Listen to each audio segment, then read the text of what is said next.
resolución de conflictos. Y aquí además tendría que ser tal vez un poco distinto entre el arbitraje comercial y el arbitraje de inversión, en donde en el arbitraje de inversión tal vez sí hay una discusión de justicia, mientras que en el arbitraje comercial yo siempre he preferido quedarme en el ámbito de la resolución de conflictos un tanto alejado del concepto de justicia, ¿no? Y podemos entrar a una discusión de ese tipo que entiendo que es más filosófica, pero que tiene que ver mucho con esta figura. Otro aspecto que inmediatamente brinca cuando hablamos de terceros, de financiamiento por terceros, es la simple palabra tercero. Tercero levanta las antenas en cualquier procedimiento arbitral, levanta las antenas del árbitro, justamente por determinar qué tanto se involucra o no se puede involucrar a ese tercero, qué tanto control puede tener ese tercero en el procedimiento. Porque finalmente el financiamiento no es lo realmente impactante o relevante, sino qué nivel de control del asunto puede generar en el tercero, del asunto por el tercero, justamente llevar a cabo este financiamiento. Entonces me parece un poco prematuro plantear una discusión así a nivel congresos de los países, en donde puede haber una percepción distinta incluso de la naturaleza jurídica del arbitraje, en donde puede haber una historia muy distinta en países de tradición civilista, en donde este tipo de discusiones ni siquiera se han planteado todavía, versus países como el Reino Unido, en donde ya hay una historia fuerte con los temas de maintenance y de champerty, que aunque ya no existen como delito desde el siglo pasado, pues sí hay una historia importante respecto a estas figuras. Yo me quedaría todavía en el soft law, ¿no? Yo me quedaría todavía en esta discusión a nivel lineamientos, a nivel directrices, a nivel reglamentos. Por ejemplo, me parece importante esto que ha hecho ICC al momento de presentar el caso a los árbitros, de establecer cuáles son las partes relacionadas, independientemente de quiénes son las partes. Se añade ahora desde hace unos años un apartado muy estricto respecto a las partes relacionadas con el asunto. Ahí podría, si ya se tiene la información, incluir el nombre del financiador y de esa manera ya tener información por parte del árbitro, pero insisto, creo que para efectos meramente de debate, desde mi punto de vista, seguiría discutiendo la cuestión a un nivel de guidance, a un nivel de directrices, de reglamentos, antes de pasar a la ley. Muchas gracias, Cecilia. Bueno, con eso cubrimos el primer punto sobre un poco la naturaleza del financiamiento por terceros. Si les parece, pasamos al segundo punto sobre la revelación. Algo ya adelantó Mario. Quizás Fernando, no sé si tenés algo para complementar al respecto sobre la obligación o la relevancia de revelar la existencia de financiamiento. Bueno, no mucho más, ¿no? Yo creo que hay un debate ciertamente sobre todo el mundo anglosajón. En nuestro mundo civilista, por lo menos en ese continente, todavía parece prematuro, y coincidiría con Cecilia en que hay que tomar con cuidado si esto viene a nivel de legislación, conociendo nuestros parlamentos, o más bien ir por la vía paulatina, sucesiva de directrices, de orientaciones, y creo que normas reglamentarias, probablemente de centros de arbitraje. Creo que el informe de Queen Mary un poco se orienta a eso, ¿no? Más que ir a definir asuntos, ir a crear, hay que crear todo un ambiente todavía de mayor discusión sobre el tema.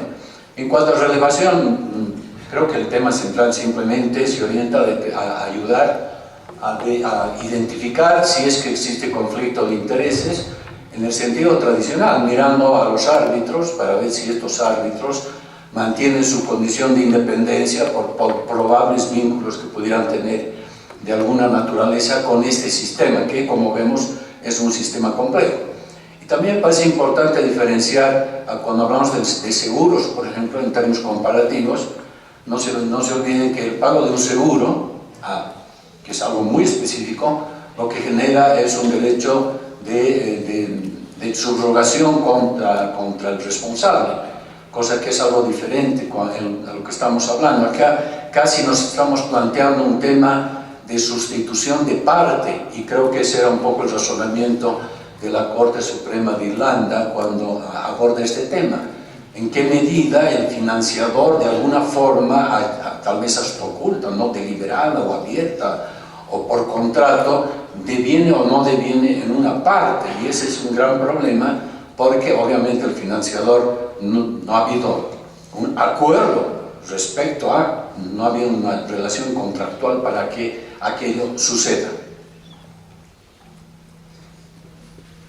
No, un solo punto de seguimiento sobre el tema de la revelación. Habiendo hablado con varios financistas basados en Londres que han estado discutiendo esta cuestión, yo creo que en general me ha quedado bastante claro que la posición es una posición que entre ellos en la industria al menos se ha desarrollado hacia la revelación, hacia la absoluta transparencia. El miedo principal es, del lado de ellos, es que la revelación genere luego un pedido de la otra parte por una garantía por costas, un intento por descarrilar el proceso, generar costos, generar demoras.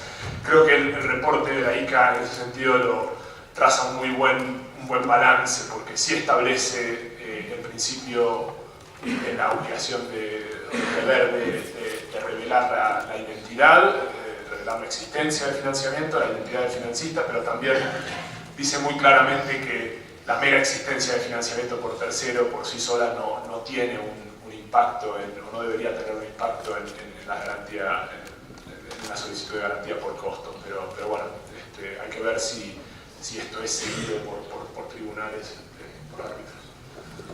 Gracias, Jean Paul. Y para cerrar este segundo punto sobre revelación, Cecilia, no sé si, asumiendo, como parece ser la idea, que la mejor práctica es que como regla haya una revelación, otra pregunta quizás es ¿cuán extensa debe ser esa revelación? ¿Qué opinas al respecto? Sí, es importante. Creo que una de las complicaciones que ha generado este tema de la revelación es la participación de ciertas firmas, de abogados e incluso de árbitros en estos esquemas de financiamiento, y eso es lo que ha de alguna manera generado más conflictos de interés y dado lugar a mayor discusión justamente del nivel de revelación y de la profundidad. En el caso del reporte de ICA, por ejemplo, se refleja un consenso general respecto a la necesidad de revelar, bueno, permítanme que lo lea, reconocer que es esencial para los árbitros conocer la existencia e identidad del financista para hacer las revelaciones necesarias, importancia de dichas revelaciones para preservar la integridad del arbitraje, evitar conflictos de interés porque es de utilidad para las partes y árbitros e importante para la legitimidad del arbitraje, y existir un balance entre la información proporcionada a las partes, árbitros e instituciones, y reducir a la vez el potencial de retrasos innecesarios, recusaciones frívolas y solicitudes de revelaciones infundadas, ¿no? CIETAC, por ejemplo, es un buen ejemplo, ha adoptado esta obligación en sus reglas para arbitrajes de inversión y obligación para las partes de notificar lo antes posible la existencia y naturaleza del contrato de financiamiento, así como los nombres, direcciones de los financistas. Y bueno, justamente la discusión está en si aquí se detiene la revelación o si es incluso necesario revelar los detalles de ese contrato de financiamiento y determinar y conocer de qué manera se determina la participación del financista. Creo que todavía está en discusión este nivel de revelación. En dos palabras, Cecilia, para seguir ese punto, Jean Paul nos decía que otra de las buenas prácticas es la existencia de acuerdos de confidencialidad. Sin meternos en detalles, porque obviamente el conflicto de leyes puede ser muy complejo, en caso de que exista una cláusula de confidencialidad en el acuerdo de financiamiento, ¿cuál te parece que es el interés que debe primar? Bueno, ahí justamente habría que ponderar el interés que guarda el propio NDA en esa confidencialidad versus la obligación de revelación.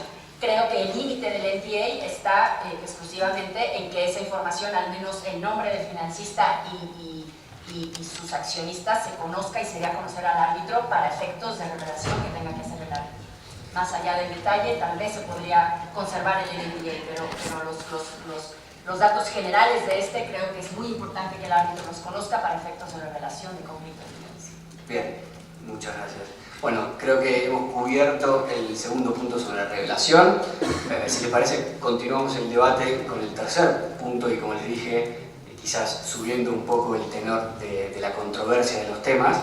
y vamos a hablar ahora del recupero de costos en los casos de financiamiento, algo ya estuvimos adelantando inevitablemente porque los temas están muy conectados. Cecilia, si querés arrancar con este tema, Jean-Paul decía que lo que propone INCA es que como regla no debería haber diferencia en el recupero de costos cuando existe financiamiento por terceros. ¿Qué opinas al respecto? Yo no quisiera monopolizar, quisiera dar la palabra a Paz para ir generando el debate, pero sí, efectivamente creo que es un tema muy interesante. Me parece que no tendría por qué haber una diferencia. Finalmente es una decisión que tiene que ver con la conducta procesal de las partes, con la prevalencia en las pretensiones de las partes, y el hecho de que exista un financiamiento no tendría por qué influenciar en la determinación de la condena en costas. Yo lo dejaría hasta ahí para ver qué debate se genera, y en todo caso regreso después con algunos comentarios. ¿Algún comentario al respecto? Sí. Adelante, Manuel. Bueno, en realidad yo coincido con lo señalado por Cecilia, porque en buena cuenta el financista no deja de ser jurídicamente un tercero. Entonces, el litigio arbitral no se sigue contra él, se sigue contra la parte que él financia. De tal manera